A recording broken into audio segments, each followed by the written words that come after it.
కురపాం గిరిజన విద్యార్థుల అంశాన్ని జాతీయ స్థాయిలో తీసుకెళ్లే ఉద్దేశంతో వైసీపీ అడుగులు వేస్తుంది. సోమవారం ఆ పార్టీ నేతలు బృందం జాతీయ మానవ హక్కుల సంఘాన్ని కలిసింది. చికిత్స విషయంలో ఏపీ ప్రభుత్వం అలసత్వంపై ఫిర్యాదు చేసింది. అనంతరం వైసీపీ మహిళా నేతలు మీడియాతో మాట్లాడారు.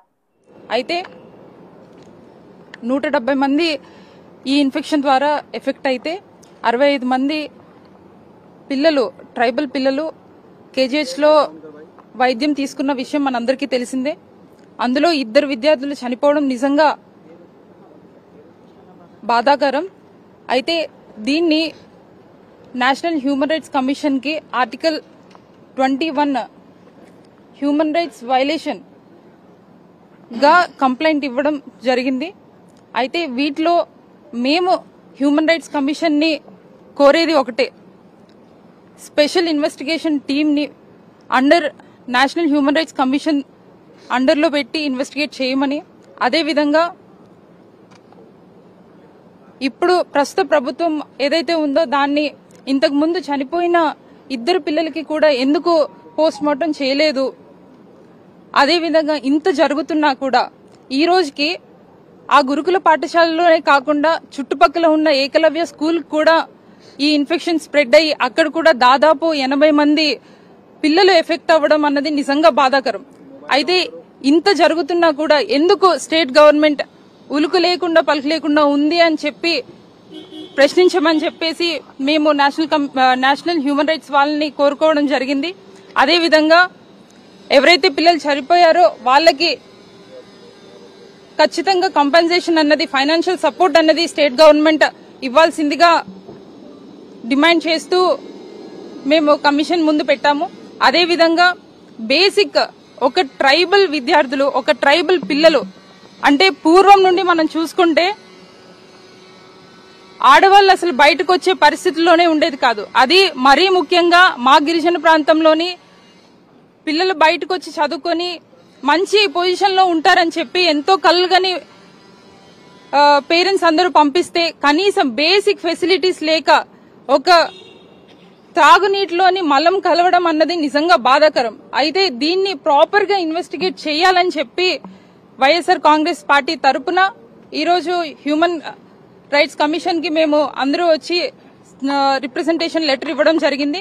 అదేవిధంగా ఇన్ రీసెంట్ డేస్ లోని మా వైఎస్ఆర్ కాంగ్రెస్ పార్టీ అధ్యక్షులు మాజీ ముఖ్యమంత్రి వర్యులు జగన్మోహన్ రెడ్డి గారు కూడా పిల్లల్ని పరామర్శించి చనిపోయిన పిల్లలు ఎవరైతే ఉన్నారో వాళ్ళకి 5 లక్షల చొప్పున కాంపెన్సేషన్ ఇవ్వడం కూడా జరిగింది. కూడా చైర్పర్సన్ గారిని కలవడం జరిగింది.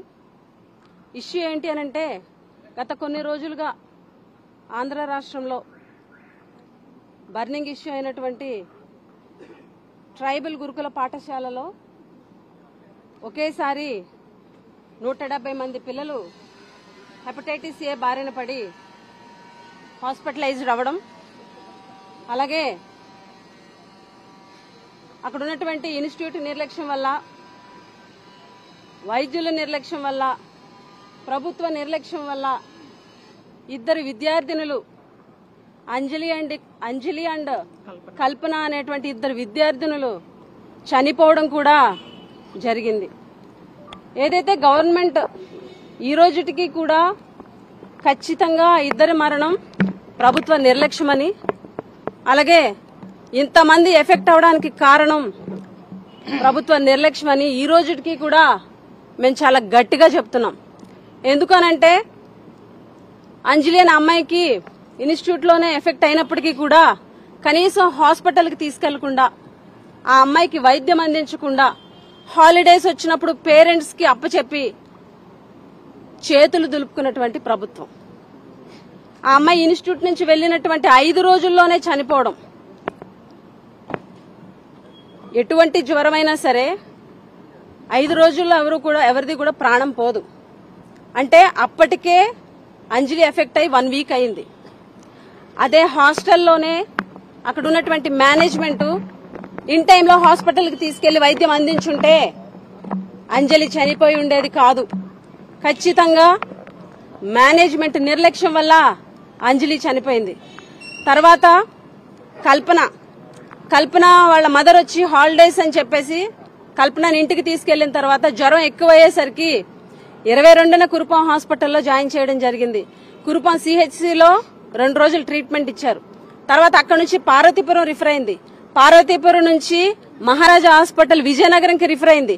అక్కడ నుంచి కేజీహెచ్ కి రిఫర్ అయింది. 29న కేజీహెచ్ కి రిఫర్ అయితే 1వ తారీఖున కల్పన చనిపోవడం జరిగింది.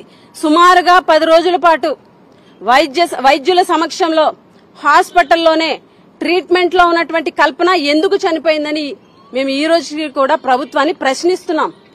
ఎందుకనంటే సరైన వైద్యం అందించక,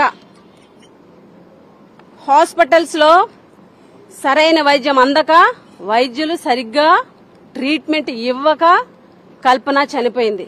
అలాగే కల్పన వాళ్ళ మదర్ చెప్పినటువంటి అంశాలు చూస్తే కల్పనకి కూడా ఇన్స్టిట్యూట్ లో ఉన్నప్పుడే 4-5 రోజుల క్రితమే ఎఫెక్ట్ అయ్యింది. జాండీస్ ఎఫెక్ట్ అయినా కూడా హాస్పిటల్ కి తీసుకెళ్లలేదు, ఎటువంటి వైద్య సదుపాయం అందించలేదు అని చెప్పేసి కల్పన మదర్ కూడా చెప్పడం జరిగింది.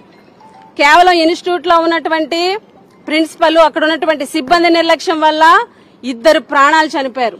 గవర్నమెంట్ నిర్లక్ష్యం వల్ల సరైన వైద్యం అందక ఇంకొక పాప చనిపోయింది. ఈరోజు 2 గిరిజన విద్యార్థినులు, అబద్ధశుభం తెలియని 2 బాలికలు ఈ ప్రభుత్వ నిర్లక్ష్యం వల్ల చనిపోవడం జరిగింది. ఖచ్చితంగా ఇది క్రిమినల్ నెగ్లిజెన్సీ, ఇది ప్రభుత్వ హత్య. అనారోగ్యం వల్ల చనిపోయినటువంటి చావులు కాదు, ఖచ్చితంగా ఇది ప్రభుత్వ హత్య. ఈరోజు ఈ క్రిమినల్ నెగ్లిజెన్సీ జరిగింది కాబట్టే మేము ఈరోజు ఢిల్లీ వచ్చి నేషనల్ హ్యూమన్ రైట్స్ కమిషన్ ని కలిసి జరిగినటువంటి మొత్తం ఇన్సిడెంట్ ని కూడా చైర్పర్సన్ గారికి చెప్పడం జరిగింది. చైర్పర్సన్ గారు కూడా చాలా బాగా స్పందించి పిల్లల విషయంలో ఇలాంటి దుర్ఘటన జరగడం దురదృష్టకరం, ఖచ్చితంగా నేను యాక్షన్ తీసుకుంటానని చెప్పి కూడా చెప్పడం జరిగింది. ఆయనకి మేము ఒకటే వివరించాం, ఈరోజు 2 పిల్లలు చనిపోయారు, ఇంతమంది ఎఫెక్ట్ అయ్యారు, ఖచ్చితంగా ఇది ప్రభుత్వ నిర్లక్ష్యం, అది కూడా వాటర్ కంటామినేషన్ వల్ల జరగడం, అది కూడా ఫీకల్ మ్యాటర్ అనేటువంటి కలుషితమైనటువంటి మలం, వాటర్ లో మలం కలుషితం అవడం.